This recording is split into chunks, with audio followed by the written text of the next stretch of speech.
All right, good afternoon, everyone.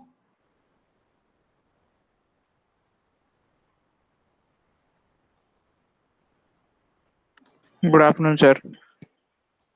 Yeah, I hope all of you had, practiced the list. No, I hope, you should have, over the weekend, plenty of time. You should have practiced some Python, okay? Because we keep moving to new topics, isn't it? All right, and Python, the way it goes is that, it keeps building up. So unless the foundations are strong, it's very difficult to build up, isn't it? All right, so I hope you're doing the Python as we complete the classes. Because we did list the last time, and what we learned in list will enable us to learn about other data structures. So I hope how many of you practiced Python over the weekend?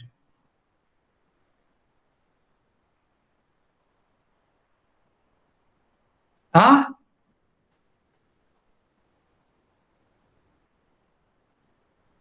So I'm going to put a question just to start the class. A warm-up question: how many of you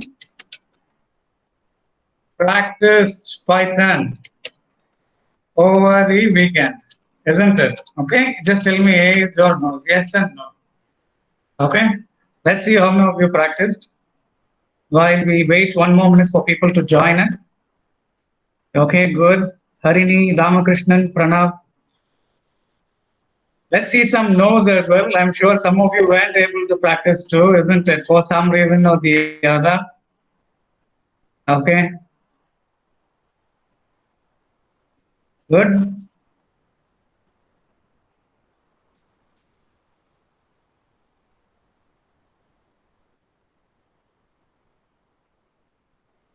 All right. Let's have some no's as well. Everyone try to respond. Next time we should have a poll, isn't it?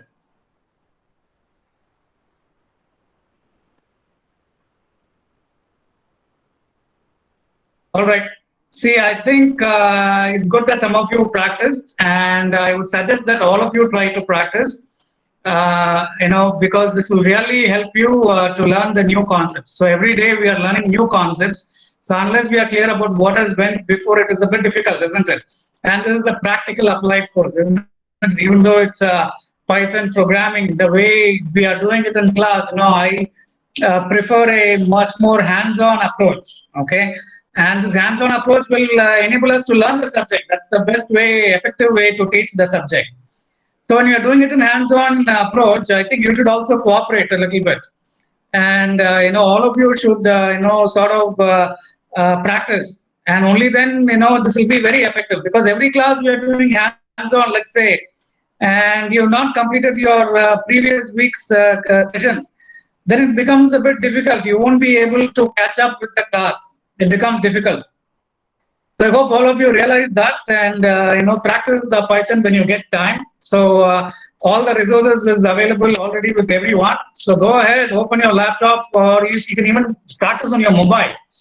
As I said, the Jupyter is available in the Colab. You can say colab.research.google.com. Open up a Jupyter notebook and start practicing Python. All right. So with that, let's get into the class. Okay, we'll jump right into where we left the last time. All of you can see my screen.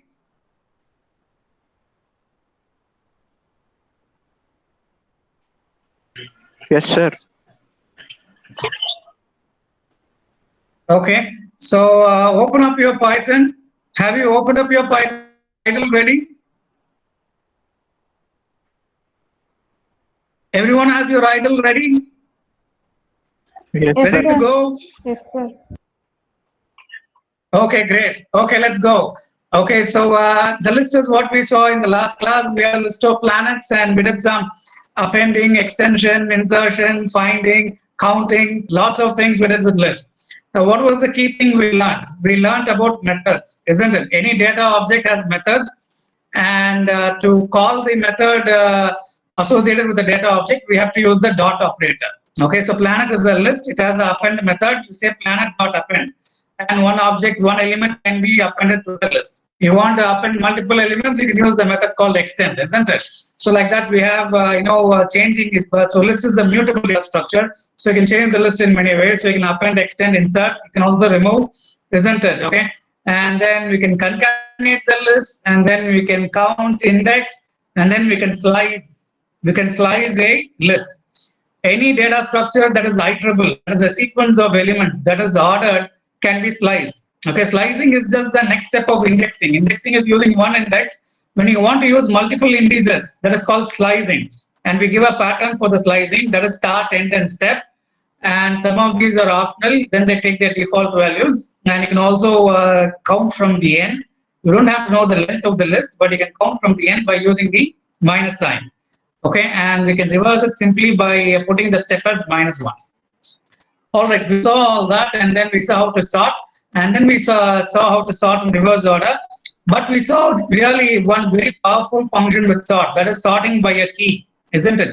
So this sort method has a key argument, and this key can take any function. This function will be applied to each element, and based on the output produced by the function on each element, the elements will be sorted. So key here I'm saying is length. Then the length of each element or each planet string is found, and then it is then sorted from the ascending order. Okay, so this key is a very, I think Python has it. I'm not sure which other language has it. If you wanted to sort by key in some other language, you may have to write your own function. But here it is just provided as an argument, and you just say dot sort, and some key you give, it's going to sort by the key, and it's a very powerful feature. Okay, and we'll find a lot of applications for this. Whichever domain you are function, very useful. And not only is it a method, we also have a function called sorted. Okay, so sort will do in-place sorting, but if you want to return a sorted list which doesn't change the current list, then we use the sorted function. So here the first argument is the object which is to be sorted, and then the second argument can be like reverse all these named arguments. All right, so you see these named arguments have some default values, and they are optional. If you don't specify the named arguments, then they retain the default value. So when you say when you omit reverse in this syntax, it means reverse is equal to false. Okay, so you're not trying to reverse. Only when you want to actually reverse the sorting order, you have to specify the reverse argument and say it is equal to true. Okay, so reverse is a Boolean argument that takes either value true or false. By default, it takes false. So when you want to have it to take true value, then you specify reverse equal to true. And here again, you don't specify any value for reverse. That means it's taking the value true. You're only specifying the argument key is equal to length. Okay, so key is usually by default the alphabetical order. So when you don't mention anything, it does it by alphabetical. Now when you're saying key is equal to len, it applies the len function on each element, and then it sorts the elements by their length. And this is so far as we completed last class. And I mentioned that you can do in-place sorting. You have an already sorted list. You can import a certain function from a module called bisect, and using that you can insert into a sorted list this order intact. Okay, so you can do insertion where you can do where the sorting order is not changed. So this is called insertion sort. So this particular library called bisect has this function called insertion sort. That means into a sorted list, you can insert a few numbers and they will insert into their corresponding sorted places. Okay, we don't specify the index here. That means they will sit in their corresponding places, and that is the effect. So you can try this out as well. Okay, so that is a optional extra that we have given you. Yeah. That's an optional extra that I'm discussing for your benefit. All right. So anyone, any question?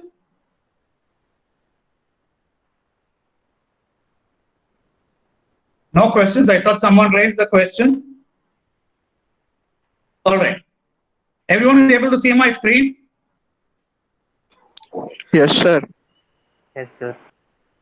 All right. Now what we are going to do is I want to do a few things that illustrate to you how Python works. And then we are going to go into the next data structure, compound data type, that is a tuple. The first thing I want to show you is I want to show you how references in Python works. Some of you may know about pointers, but I'll show you how things in Python work. Let's say num is equal to, let's say 10, some value. Now I say same underscore num is equal to 10, is equal to num, okay? Now what we mean by this is that same and num are now, okay, pointing to the same address. They are pointing to the same, they are the same memory address, all right? Now I say same underscore num is equal to 9. Let's say what is the current value of same num? It is 10, isn't it? Now I say same underscore num is equal to 5. Okay. Now, what do you think is the value of num?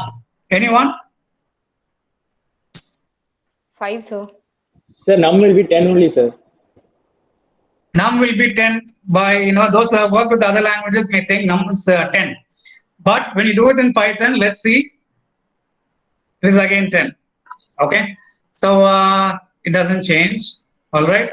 Now, but you can do let's see when we have a list. Okay. Let's say num is equal to 1, 2, 3. All right.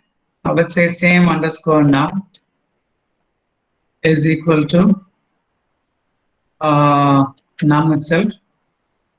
Okay. And let's say same underscore num dot append of 4.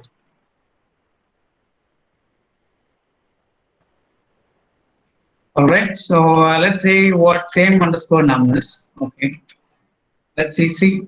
Okay. Now you see num has also changed. Okay.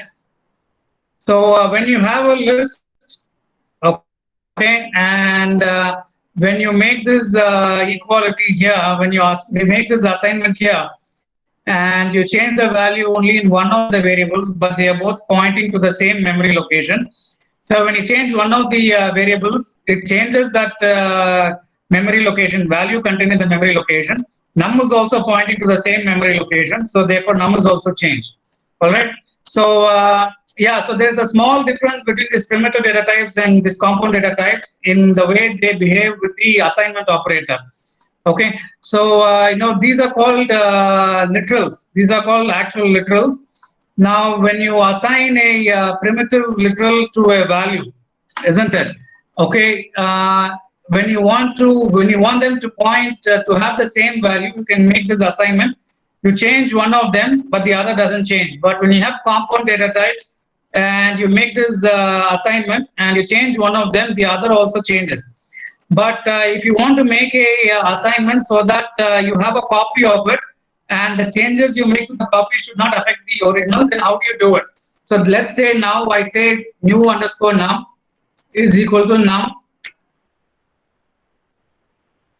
like this. Okay. So what is this? This is basically indexing num. The start is omitted, meaning it's starting from 0. The end is also omitted, meaning it's still the end.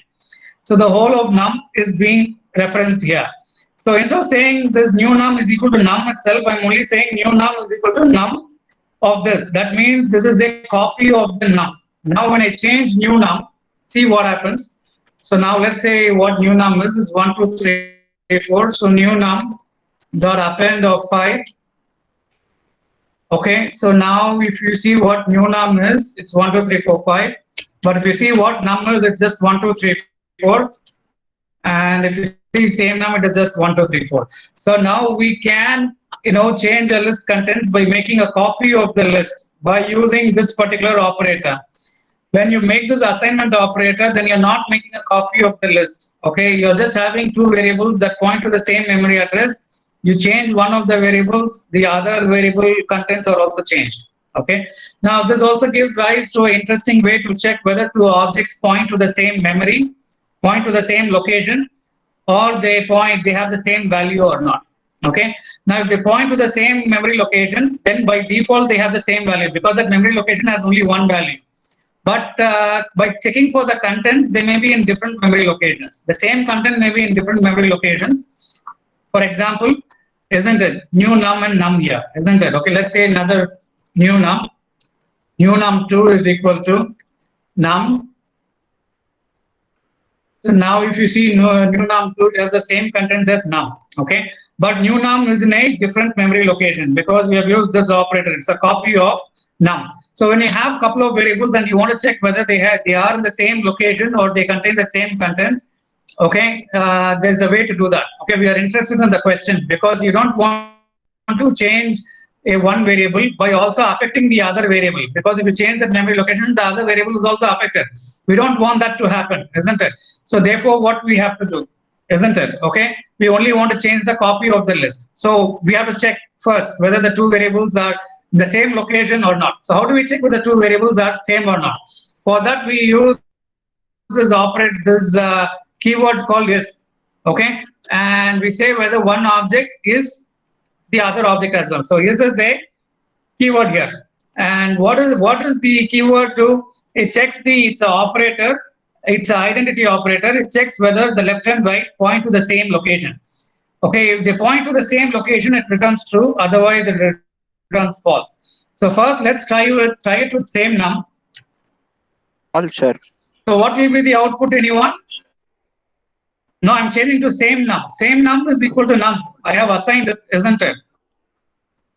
So True, same sir. num and num point to the same location, because if I change same num will also be changed. So this is true. But if I say new num true, is num, then the answer will be, as you said, it will be false now, because new num it will be in a different location. But if you say new num to equal to num, I want to only check for the contents. I'm not checking for the memory location. This will check for the location, physical location. It's the same location, true. Okay, otherwise it is false. Okay, but now if I want to only check the contents, they are different variables. I want to see if they have the same value. This is the usual equality operator, isn't it? So of course they have the same value. So now it will be true. All right. Okay, so this is a very important point. And if ever you are in a doubt whether two objects are in the same location or not, then you can use the is operator and then find out. All right. And if it's the is operator returns true, that means if you change one of the variables, the other variable will also be changed. Hello, sir. The other variable will also be changed. You're able to follow? Sir. Okay. And therefore, if you want to make a copy of the data object, then you have to use the this operator. Okay. I request everyone to Gokul Kannan, just mute yourself. Sir, no doubt, sir. Hello, sir. What is the doubt? Sir, no, you could. Yeah, what is the doubt? Sir, you could execute pandram, but multiple statement found in while compiling a single statement in the error on the narrative time on the day, sir. What error? Multiple statement found while compiling a single statement. You could execute pandram, but where are you? Which command you are? Correct. No. Where you are? Which command you are trying? So generally, see, just till you say, I'm getting some error, how we will respond? What are you are doing? Where you are getting error? What is the code you have written? Sir. Nothing you are saying. Num equal to square bracket 1 2 3 and same underscore num equal to num same underscore num dot append 4 and that அந்த இடத்துல நான் command execute பண்றப்ப எனக்கு multiple statement found while நீங்க compiling single statement வருது sir. How can that be? Yes, sir. You have to give the right syntax. Now you are getting it.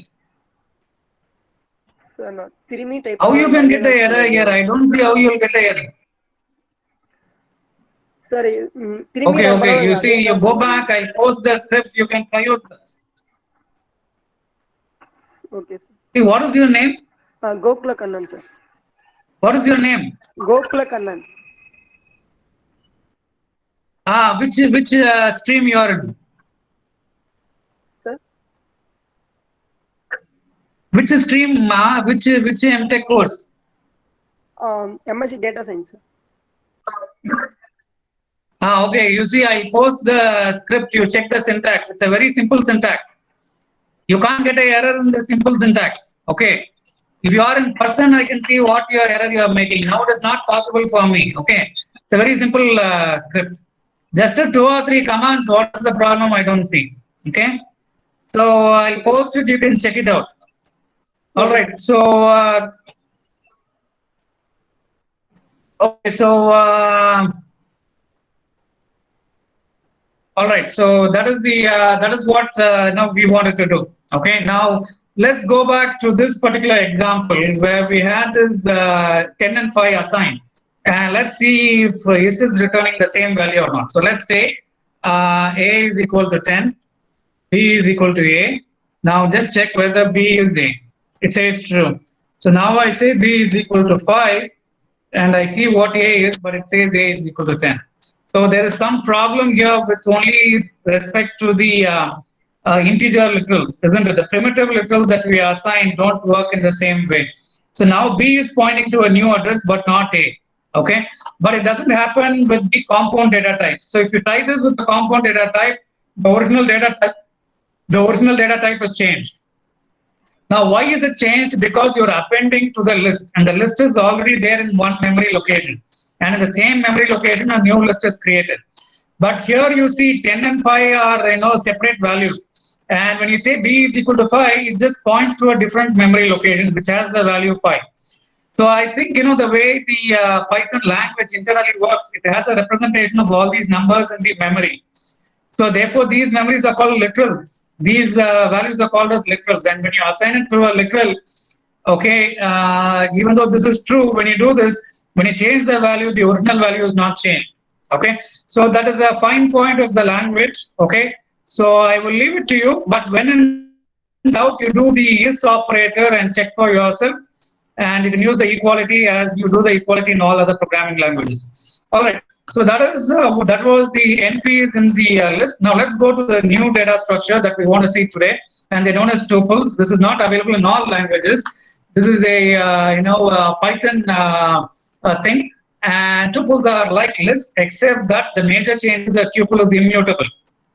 Okay, we have seen many list methods that modify the given list, but the major difference between a list and a tuple is that a tuple is immutable. That is, you cannot change the contents of a tuple. You can completely reassign a tuple variable to a new tuple, but the existing tuple contents cannot be changed. Okay, so just like a list, a tuple is ordered. That means it can be indexed. It is iterable, meaning it is a sequence. Okay, it is a sequence, and you can slice the sequence and do everything. But it is immutable. But like a list, it can also contain multiple data types. But the contents of a tuple cannot be changed. All right. So they don't change size. That is the main property of a tuple. So all the list methods that you saw that work with changing the contents of the list do not exist for tuples. But all the other methods exist. Okay. So let's see some examples. So let's create a tuple. All right. So okay. So one thing we have here is you can just create a tuple by, let's say, my tuple.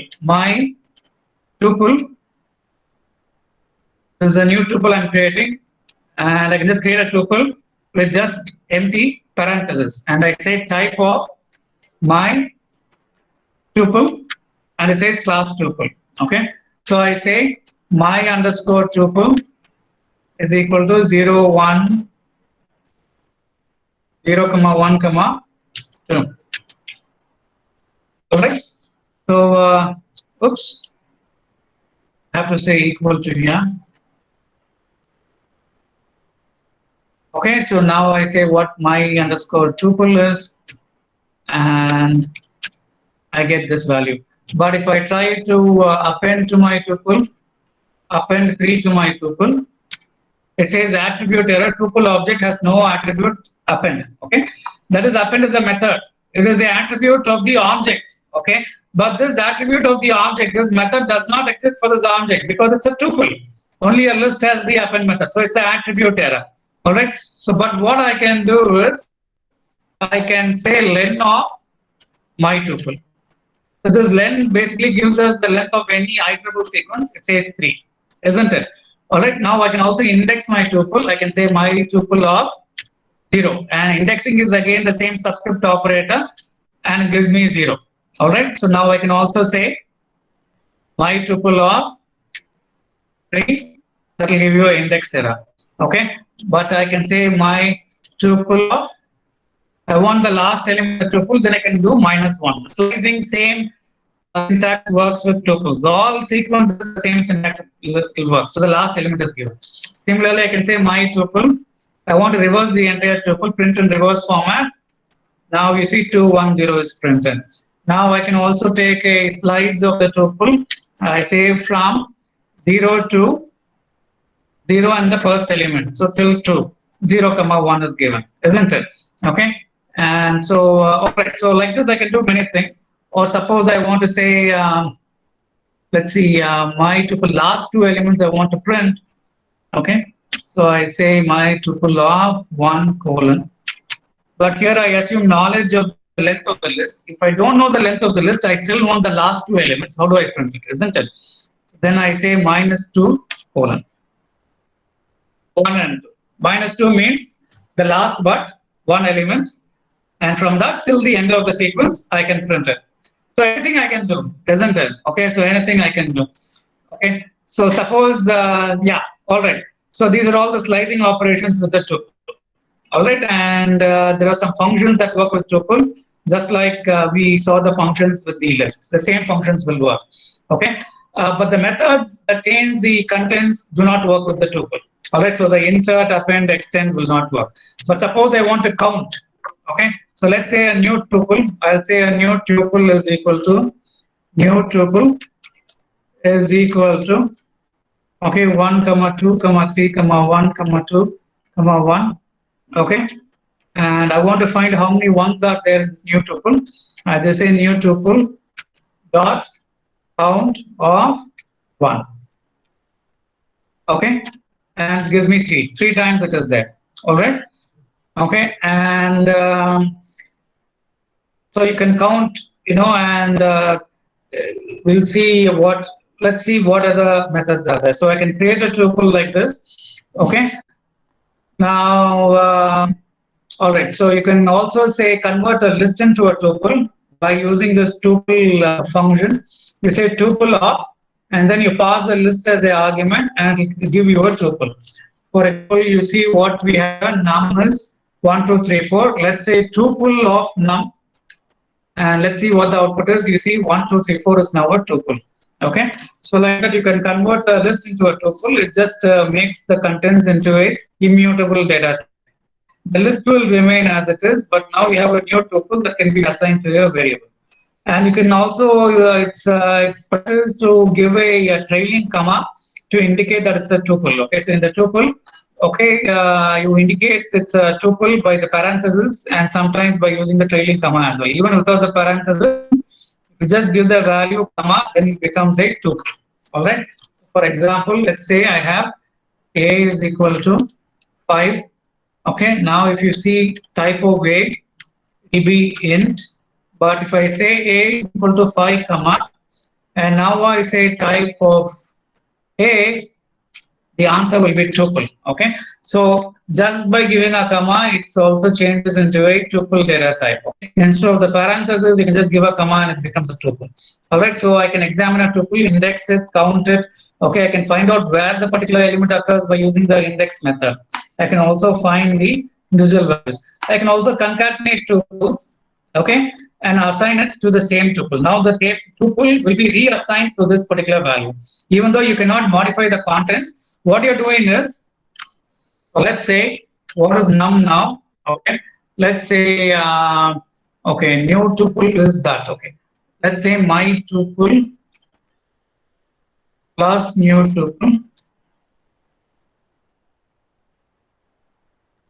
Now you see it's a entire tuple. I concatenate tuples. Now this can be assigned to a new variable. That new variable can be one of the existing tuple names. So we are not modifying any tuple, but you're reassigning the tuple to a new variable name, which happens to be itself. Okay. So I hope you get this logic. So this is allowed. This is permitted. Okay. So now if I say my tuple, it will be the concatenated value. So the concatenation operator also works with tuples. All right, and just by plus, you can also use a multiply sign. Now, what is the multiply operator? The star is the multiply operator. We know that multiplication is basically so many times addition. If you say multiply 3, that means you're adding it 3 times, isn't it? So basically, it is just the plus operator concatenated so many times, plus operator so many times. So therefore, just like plus works, multiply can be reinterpreted as so many concatenations, isn't it? So therefore, the multiply operator also works. Okay, so in case, let's say I have a tuple, oops. So let's say my tuple is just equal to 1 comma. All right, now I say tuple plus tuple. That is 1 comma 1. Let's say 2 times 10. What do you think will be the answer? It is 1 10 times. Okay, so it works. Okay, so this also works with list. It basically recycles the same list so many different times. It repeats the list. All right. So that also works. Now, we can also sort a list of tuples. Okay, just like we had the sort function. Okay, you can use sorted on tuples, but you can't have in-place sorting. You don't have a dot sort method for tuples. Can anyone tell me why the dot sort method is not available for tuples? Sir, because tuple Tuples are method immutable. is not possible. Because tuples are immutable. Because tuples are immutable, isn't it? Okay, because if we sort the tuple in place, it changes the elements in Yes, the tuple. So therefore, but the tuple is immutable. So we don't have a dot sort function. But you can sort a tuple and return a new tuple. That is possible. So the sorted function will work. Okay, so the sorted function will work. Let's say you have a tuple like this. Okay, and so this is actually a list. It's a list of tuples, and each tuple has 2 elements. Okay. So when you try to sort this list, isn't it? Okay. So you can sort a list of tuples, and when you try to sort this list, it will sort by the first element in the tuple. That is the default. Okay. And if the first element is the same, then it sorts by the second element. Okay. So let's try this out, and let's see how to change the default. Okay. So the default is sorting by the first element. Okay. So this is what I have. So let's say I want to append another element to this. Let's say tens is equal to tens plus what is it? 20 comma, okay, like that. So 30 comma 40, and then let's say we have 50 comma 100. Okay. Now what is my tens? This is my tens. Now let's say tens dot sort of. Now she tens will have it. Okay. Now, because it is a list, it will do the sorting. It will basically sort by the first element. If the first element is the same, then it sorts by the second element. Now I can say tens dot sort of reverse is equal to.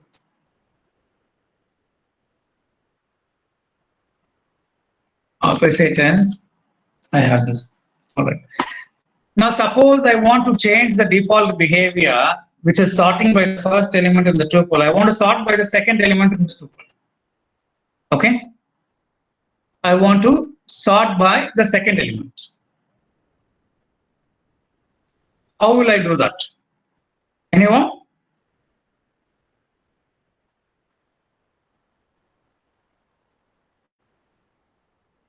I want to sort by the second element. How will I sort by the second element? Anyone has an idea? So default is sorting by the first element. I want to now sort by the second element. -2, sir. So by specifying any key values. We can specify that key argument, isn't it? Okay.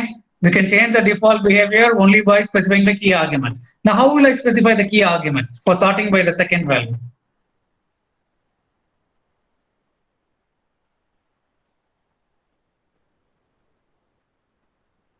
What should be the value for the key? By using the assignment. What should be the value for the key? By assigning. Huh? Shall we So by -1, -2? assigning, sir. Assigning. Like Assigning. By using assignment operator. No. The key argument will take what? What is the value taken by the key? Length of -2, sir. Length. For example, it can take the length, isn't it? But what is length? Length of will specify -2, no, Sir, sir. Reverse order means like list. Length of minus. Like list. Length of -2. Yes, like list. How will you specify -2 then? In reverse Yeah, order. list. How will you specify minus? Reverse order. Reverse order you can have. That is what we said. Reverse equal to true. But I'm saying sort by the second element in each tuple in a list of tuples. You see what we have here. Sir, you have to give the Sir, index is the value, sir. subscripting possible here? Is the subscripting We have to possible give here? the index. Sir, variable name, How will I give the index? variable name, sir, variable name, square bracket, index the number one. Number one means the second value, sir. Correct. After that Yeah, the second colon, value is index 1. after So I have to- colon empty. MGR. Empty, No, no, sir. no, no. After See, colon, we you have to give sort empty. by the second value in each element. Okay. See, okay. See, all of you listen. The key value, the key argument takes a function name, isn't it? Key value, key argument takes a function name. That's how we were able to give len as a argument. Arguments, functions themselves can be passed as argument values in Python. Okay. Other languages I don't know. I know a few languages, but this is not possible in the languages I know. But Python lets you pass a function itself as a argument value. Okay, and that is what we saw earlier. So I don't know if you appreciated it when you saw it then. That is, we said key is equal to len. But what is len? Len is a function that returns the length of its argument. If you say len of a list, it gives you the length of that list. Okay, so it's the function name. Okay, so now here again we have to use key is equal to something, and that something is the function that returns the second element in its input. That function takes the input and it has to return the second element in the input. You're able to follow?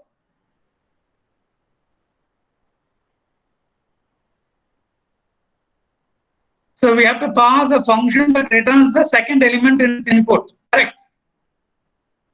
And then every element will be coupled by its second value, correct? You're all able to follow that? So now we have to write a function that returns the second value in its argument, in its input. How will you write that function, anyone?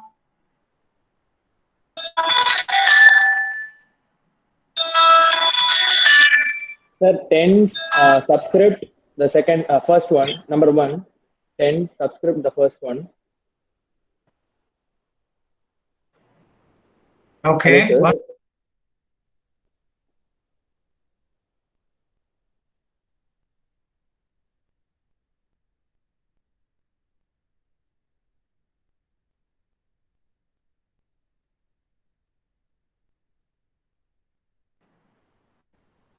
Yeah, so we have to say, how will you do this? So we have to write a function name and we want to return the second value in its input. So let's say def sum, let's say this function is my key. I want to write a function called my key.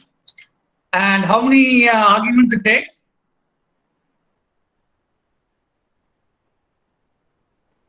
How many arguments it takes? It takes one argument. Okay, but what is the return value in the function? Return? Anyone? So I'm trying to define a function for use with the key argument in the sorted function, isn't it? So what should I return here? Because I want to sort by the second value in the element. Return second index. Return what? That is return lm of 1. Okay, for the lm, you return the lm of 1. Okay. All right, now that is my function. All right. Now what I will do is I will say tens dot sort of key is equal to my key. Okay. And now we want to sort by the second element. And when you sort by the second element, you see 20 will come first. It will come even before 10. After 20, the 40 will come because the 10 is less than the 30 here. Okay. So 20 and then 10 and then 30 and again 20 comma 60. Okay. And then you'll have 50 comma 100. Okay. Let's see what happens. So now I say tens. Now you see 20 comma 30, 30 comma 40, 10 comma 40, 20 comma 60, and 50 comma 100. All right. The second element, it is doing it in a different way, but I think there's a tie here, isn't it? 40 and 40 is a tie, and it is just giving it in the order. In the order 30 comma 40 comes first, so it's giving the 30 comma 40 first. So if you look at here, 30, 40, 40, 60, and 100. So it is sorting by the second element. Okay. All right. So everyone is able to get this. Okay, you have defined your own function and you're using your own custom function as the argument to the key. And you can do the sorting based on your own function. Like this, you can write any of your own function and you can sort according to your own function. Is this example clear to all of you? Any questions? Clear, sir. Okay, only one is saying clear. I want to know if everyone gets it because it's an Yes, entirely sir. new construction, isn't it? Okay, so sorry, was it clear? Yes, sir. Yes, sir. Yes, sir. All right. All right. See, you see what we are doing. So what we wanted to do is sort by the second value in every element, isn't it? So therefore, the sorting by default will be the first value. If I want to switch it to the second value, then I have to reassign the key argument, isn't it? So I have to change its default. So to change this default, I define a new function that returns the second value for every element, isn't it? Okay. So I said def my key of lm, return lm of 1. That's all. Okay. And now I say key is equal to my key. So what happens is my key is applied to every element. And when you apply the my key to every element, the second value is returned. And therefore the sorting will happen by the second value. You're all able to get that?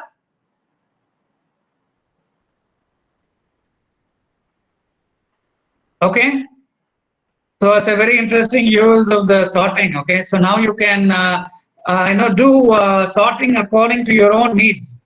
All you have to do is just define a function that returns one value for every value in the sequence. Okay. So now your sequence will be sorted by the returned values. Okay.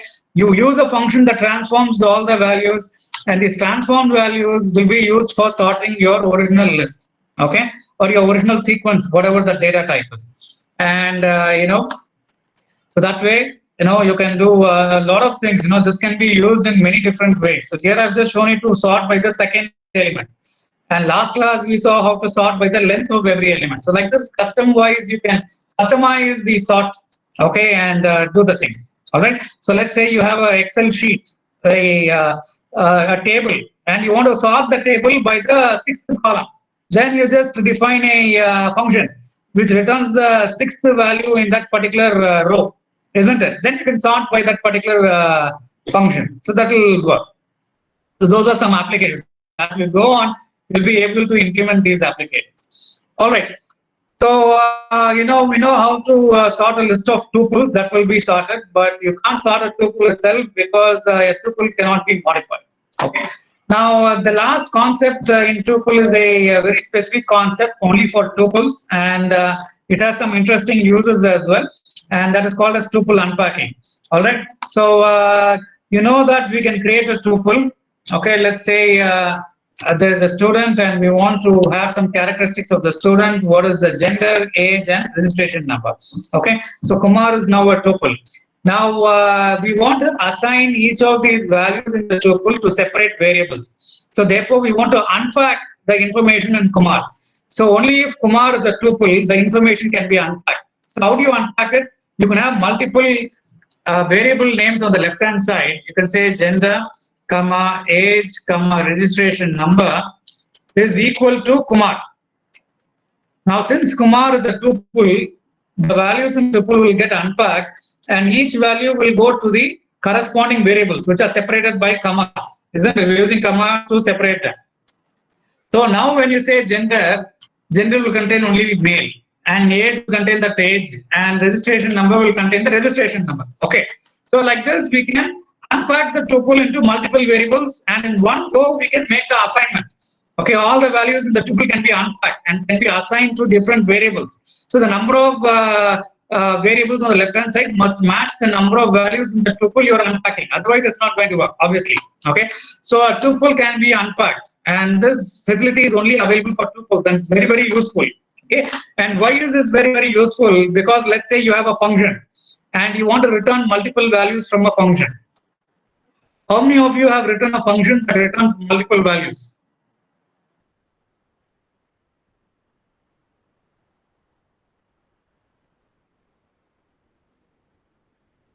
So how many of you have written a function that returns multiple values? See, Gokul Kannan is there.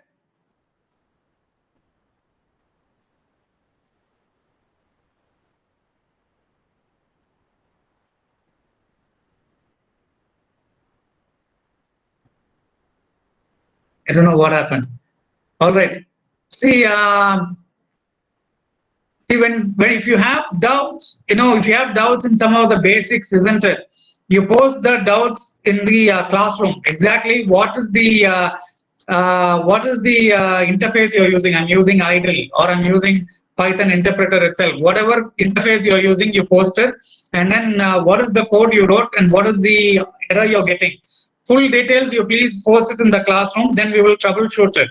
Okay, but if you say that I'm doing something and I'm not getting the output, it is very hard to see what you've done, isn't it? Because only I am sharing my screen and we can't have someone share their screen during the class, But please post it in the classroom with the full details of the error, and then we will troubleshoot it. Everyone is able to follow that? So unless it is an obvious bug that we can see, unless it is an obvious bug that we can see in class, I don't see how we can troubleshoot any other issue. If you're saying you're making an assignment and it's not getting assigned, and suddenly you're getting, how can we troubleshoot in a online class? But we post it in the classroom with the full error information. Provide the full error information, and then we will see what we can do, isn't it? Okay. All right. So that will be done. All right. So. How many of you have written functions that return multiple values? Has anyone written a function that returns multiple values? All of you have completed 4 years of UG, isn't it? And some of you are CS graduates. Okay. So how many of you have written functions that return multiple values?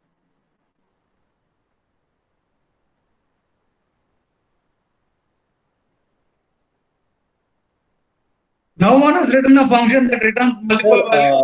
Multiple values are like posting two arguments inside the functions. No. That returns multiple values. A function can take many arguments. That we all know, isn't it?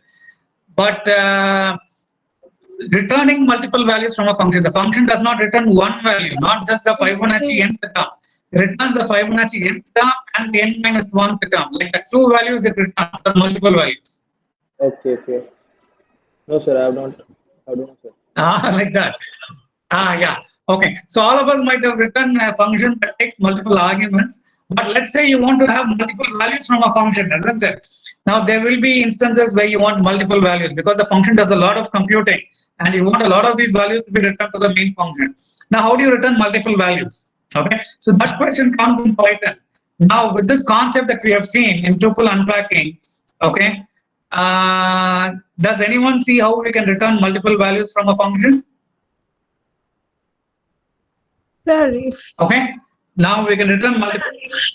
Yeah. if we declare a function, then a name to that function, then we can use the function many times. Does that mean function returning multiple values? Clear, No, that is calling the function many times. Sir, That is calling the function multiple times. We are talking about a single call to the function that returns multiple values. Okay, now let's see what we mean by that. So let's say def my key.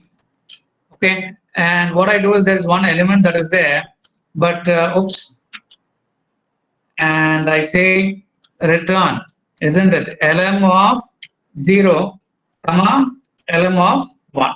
Okay. Now in Python, it is possible to return multiple values. How do you return multiple values? You just separate the values by a comma. As I already told you, when you separate the values by a comma, their data structure is what is their data structure? It's a tuple. Okay. So now this becomes a tuple. So now when I say some variable, isn't it? Some x is equal to my key of. Okay, and what I'm going to give is 0, 1, 2, 3, isn't it? Okay, and I'm passing a list as an argument. And now if I see what will be the type of x? Anyone? List, sir. In the list, I am returning LM0 and LM1 using my key. When I do this return, it becomes a tuple. Okay, because this returns a tuple data structure, because that's a comma that's separating, isn't it? Okay. This argument is a list, but the return value always is a tuple. It is fixed in the definition of the function. When I say type of X, it becomes a tuple. Now we have seen how to unpack a tuple. So therefore, I can say, okay, instead of saying X, what I can say is I can unpack the tuple. I know that the function will return a tuple. And since Python is dynamically typed, I'll just unpack the tuple right here and I'll say lm1 comma lm2 is equal to this, and you see it works. And when I say lm1, it gives me 0, that is the first element. And if I say lm2, it gives me 1, which is the second element here. All right. So you see, I can combine all these concepts. Okay. I can use a comma to return a tuple. And in the main program, I can just unpack the tuple and call the function. And the values will be automatically assigned to the corresponding values in the same order. Okay. Upon calling the function. Is that clear to everyone? Somewhat clear? Yes, sir. Somewhat clear, Yeah? sir. Okay. All right. So I suggest that all of you go over this again, isn't it? Okay. So these are some new interesting concepts. This is like really know how Python works. Okay. This tuple unpacking. This is all very special to Python. Okay. But you see, there's a lot of use for this, because usually a function, this is very simple function, but you have a function that does a lot of things. And there are many intermediate values that you also want to return to the program. Then you can put all the intermediate values in your return statement, separate them by a comma. Then in the main program, you can have a tuple that collects all these values. And if you wish, you can also unpack the tuple and assign them to the returned values. Okay, so in one shot, you're doing a lot of work. You're returning multiple elements, as well as each of these multiple elements you are putting into the right containers, isn't it? Into the right variable names. Okay, and so much of work is done, isn't it? With very little effort. Okay, so just learning the language and the style of the language, isn't it? Will take us, will enable us to become better thinkers. Okay, so it's not just about reducing the amount of code. It is that we become better programmers. Our thinking improves, and you'll be able to do more things in a shorter time. Okay, and this becomes much more automatic to you. Your learning will be much faster. It has a lot of benefits. Okay, and you'll be able to solve new problems, because all these little things you have got really sorted out, cleared out. Okay, and you can focus on the really hard parts of the problem. So is that okay with everyone? Sir, I have a doubt. Yeah. Sir, what if we try out like lm1 comma lm2 is equal to x instead of my key? Will it work, sir? lm1 comma lm2 is equal to x. Yes. Will that work? Instead of my key or... Yeah, it will work. It will work. First. Yeah. See, first you can get it into x, and then you can unpack the tuple x. So x is a tuple, isn't it? So you can say var1 comma variable 2 is equal to x. And again, var1 and var2 will contain the same values as lm1 and lm2. Okay? Okay, sir. Okay, sir. All right. Yeah. Okay, good. These are good questions. Okay. So like these, ask me conceptual questions. But most of the syntax, I'm using the Python shell. And if you're using the Python shell, the same will work for you. If you tell me that the same is not working for you, what will I do, isn't it? I have no way to troubleshoot. Okay. But we'll have a tutorial or doubt session where you can, maybe you can share you and do all that. We'll try to have that if a lot of you are having any problems. So those of you having problems, please feel free to post in the classroom. Provide the full error message. There's nothing wrong in that. Everyone is learning. Put the full error message. What is the command you type? What is the interface you are using? And what is the output you got? All as much information as possible you put. And then we'll find a solution. We'll definitely find a solution to it. All right, so that is the end of tuples. Okay, in the next class, we'll look at strings. All right.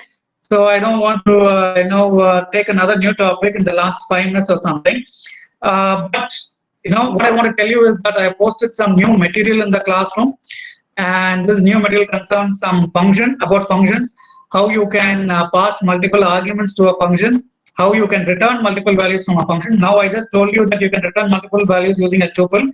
You'll see a full demo of that in the particular video. That video is just for like 6 minutes or something. And then how do you pass positional arguments to a function? How do you pass named arguments to a function? So all these are explained in that video. So that is another 7-minute video, I think. So these are very small bite-sized videos. And how do you create a function that only has a name, and later on you will fill the code for the function. That is called as creating a stub for a function, some function stubs, and these are like placeholders. You can later come back and fill the code for the function. Okay, how do you do that? What is the correct way to create such function stubs as well? So there are some 3 short videos that I posted. Each is for like 5 to 10 minutes only. So all of you take a look at those videos as well when you come for the class tomorrow. And first again, we'll continue with our exploration of Python data types. All right. So do some practicing, go over those function videos, and come for tomorrow's class.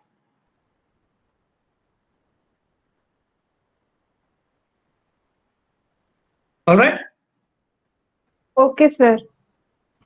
Thank you, Thank sir. you. Okay, sir. Yeah, thank you sir. very much, everyone. Yeah, have a nice day. Yeah, bye. See you tomorrow. Practice and then come. See the classroom for the postings. I have posted today morning. Okay.